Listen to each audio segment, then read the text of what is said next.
El Señor esté con ustedes. Del Santo Evangelio según San Juan. En aquel tiempo llegó Jesús a un pueblo de Samaria llamado Sicar, cerca del campo que dio Jacob a su hijo José. Allí estaba el manantial de Jacob. Jesús, cansado del camino, estaba allí sentado junto al manantial. Era alrededor del mediodía. Llega una mujer de Samaria a sacar agua y Jesús le dice: «Dame de beber». Sus discípulos se habían ido al pueblo a comprar comida. La samaritana le dice: «¿Cómo tú, siendo judío, me pides de beber a mí, que soy samaritana?». Porque los judíos no se tratan con los samaritanos. Jesús le contestó: «Si conocieras el don de Dios y quién es el que te pide de beber, le pedirías tú y él te daría agua viva». La mujer le dice: «Señor, si no tienes cubo y el pozo es hondo, ¿de dónde sacas el agua viva? ¿Eres tú más que nuestro padre Jacob, que nos dio este pozo, y de él bebieron él y sus hijos y sus ganados?». Jesús le contestó: «El que bebe de esta agua vuelve a tener sed, pero el que beba del agua que yo le daré nunca más tendrá sed. El agua que yo le daré se convertirá dentro de él en un surtidor de agua que salta hasta la vida eterna». La mujer le dice: «Señor, dame esa agua, así no tendré más sed, ni tendré que venir aquí a sacarla». Él le dice: «Anda, llama a tu marido y vuelve». La mujer le contesta: «No tengo marido». Jesús le dice: «Tienes razón que no tienes marido. Has tenido ya 5 y el de ahora no es tu marido. En eso has dicho la verdad». La mujer le dice: «Señor, veo que tú eres profeta. Nuestros padres dieron culto en este monte, y vosotros decís que el sitio donde se debe dar culto está en Jerusalén». Jesús le dice: «Créeme, mujer, se acerca la hora en que ni en este monte ni en Jerusalén daréis culto al Padre. Vosotros dais culto a uno que no conocéis. Nosotros adoramos a uno que conocemos, porque la salvación viene de los judíos. Pero se acerca la hora, ya está aquí, en que los que quieran dar culto verdadero adorarán al Padre en espíritu y verdad, porque el Padre desea que le den culto así. Dios es espíritu, y los que le dan cultos deben hacerlo en espíritu y verdad». La mujer le dice: «Sé que va a venir el Mesías, el Cristo. Cuando venga, Él nos lo dirá todo». Jesús le dice: «Soy yo, el que habla contigo». En esto llegaron sus discípulos y se extrañaban de que estuviera hablando con una mujer, aunque ninguno le dijo: «¿Qué le preguntas o de qué le hablas?». La mujer entonces dejó su cántaro, se fue al pueblo y le dijo a la gente: «Venid a ver un hombre que me ha dicho todo lo que he hecho. ¿Será este el Mesías?». Salieron del pueblo y se pusieron en camino a donde él estaba. Mientras tanto sus discípulos le insistían: «Maestro, come». Él les dijo: «Yo tengo por comida un alimento que vosotros no conocéis». Los discípulos comentaban entre ellos: «¿Le habrá traído alguien de comer?». Jesús les dice: «Mi alimento es hacer la voluntad del que me envió y llevar a término su obra. ¿No decís vosotros que faltan todavía 4 meses para la cosecha? Yo os digo esto: levantad los ojos y contemplad los campos, que están ya dorados para la siega. El segador ya está recibiendo salario y almacenando fruto para la vida eterna. Y así se alegran lo mismo sembrador y segador. Con todo, tiene razón el proverbio: uno siembra y otro ciega. Yo os envié a cegar lo que no habéis sudado. Otros sudaron y vosotros recogéis el fruto de sus sudores. En aquel pueblo, muchos samaritanos creyeron en él por el testimonio que había dado la mujer. Me ha dicho todo lo que he hecho. Así, cuando llegaron a verlo los samaritanos, le rogaban que se quedara con ellos, y se quedó con ellos allí 2 días.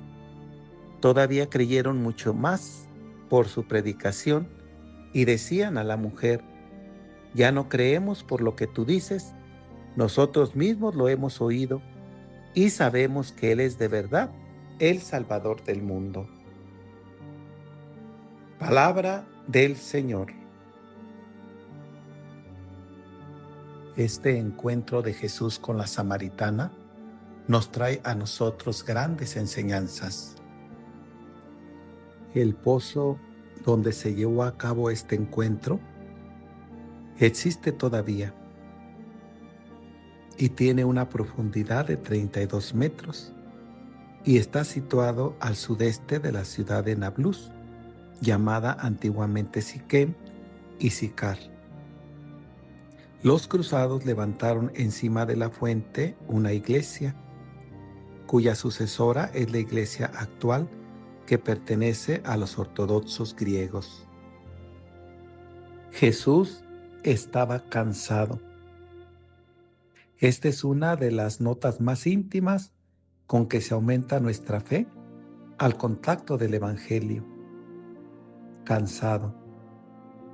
Luego es evidente que el Hijo de Dios podía fatigarse, que se hizo igual a nosotros y que lo hizo por amarnos. Vemos también la delicadeza de Jesús, que no habría descubierto en presencia de ellos la vida íntima de esa mujer. La intención de la mujer no se ve con certeza, pero sí vemos que ella se coloca en la situación humilde de una despreciada samaritana. Esto es lo que hace que Jesús ponga los ojos en su pequeñez y le muestre que no es Él quien pide, sino quien da. Porque el dar es una necesidad del corazón divino del Hijo, como lo es del Padre. Y por eso Jesús prefiere no a Marta, sino a María, la que sabe recibir. Si tú conocieras el don de Dios, es decir, no ya solo las cosas que Él te da, empezando por tu propia existencia, sino la donación que Dios te hace de sí mismo, el don en que el Padre se te da en la persona de su único Hijo, para que Jesús te divinice, haciéndote igual a Él. O mejor, transformándote para que puedas vivir eternamente su misma vida divina, la vida de felicidad en el conocimiento y en el amor. No tendrá sed. El que bebe en el manantial de la divina sabiduría, que es la palabra de Dios, calmará la inquietud de su espíritu atormentado por la sed de la felicidad y poseerá con la gracia una anticipación de la gloria. La mujer no comprende el sentido, pensando solamente en el agua natural que tenía que sacar del pozo todos los días.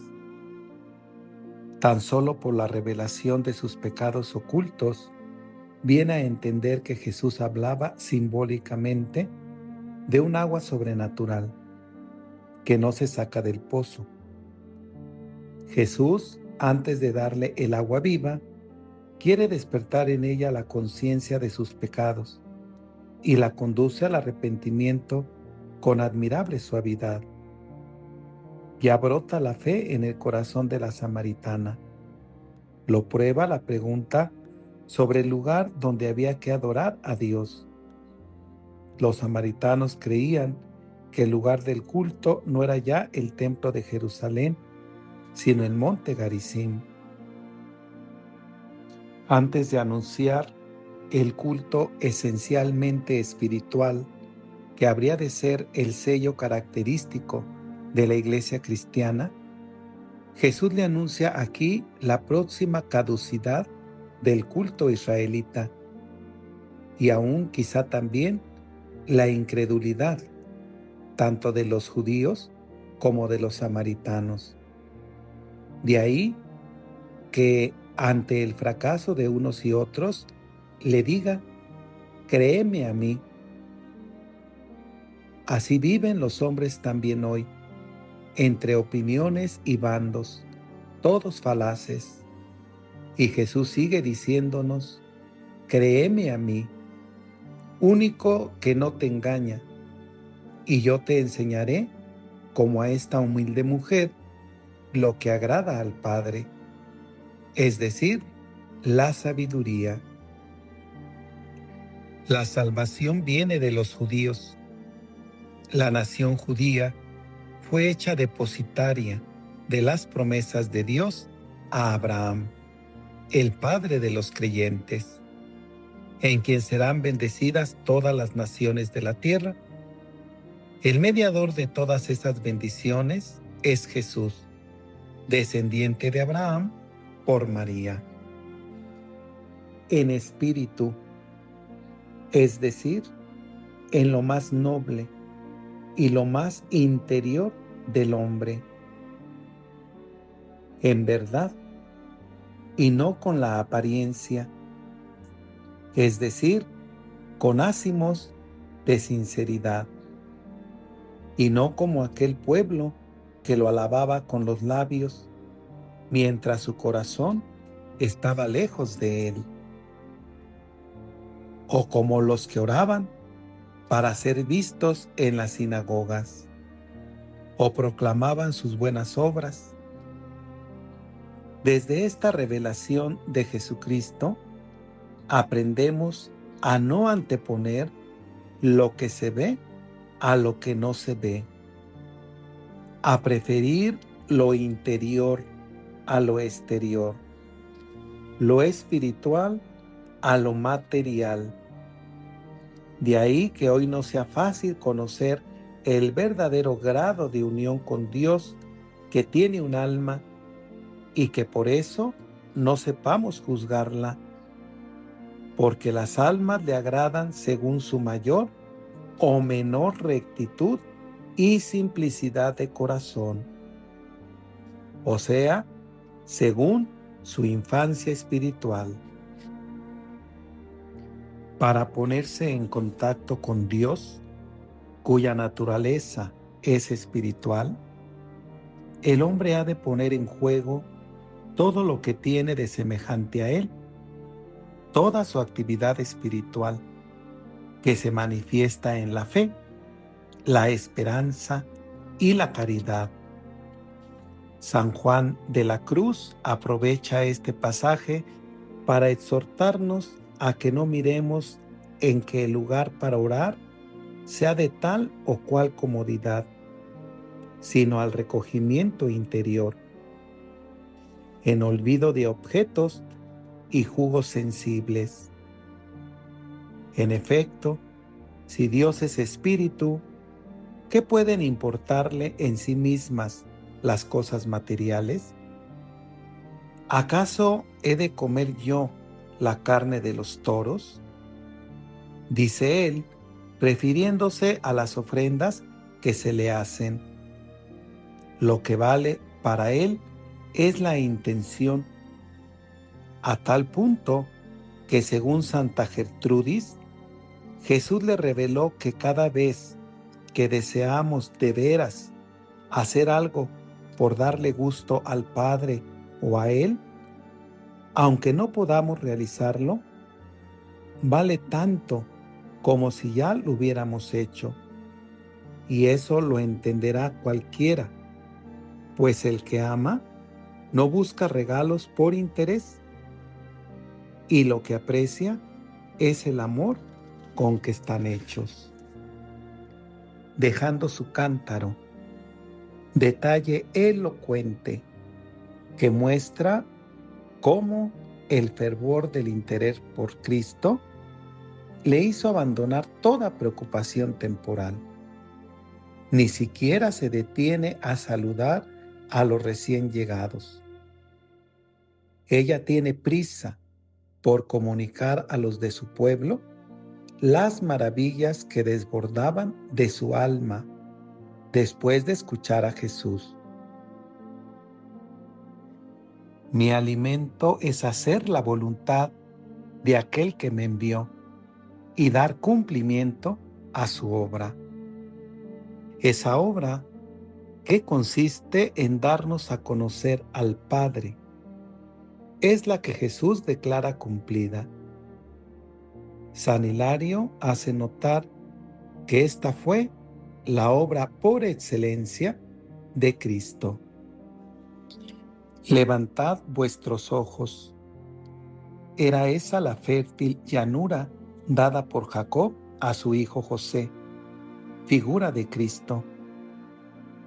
Se refiere ahora a los samaritanos, que vienen en su busca, guiados por la mujer, mostrando que la semilla esparcida en el pueblo de los samaritanos, tan despreciado por los judíos, ya daba fruto. Samaria fue la primera ciudad en que después de Jerusalén se formó una comunidad numerosa de cristianos. Él me ha dicho todo cuanto he hecho.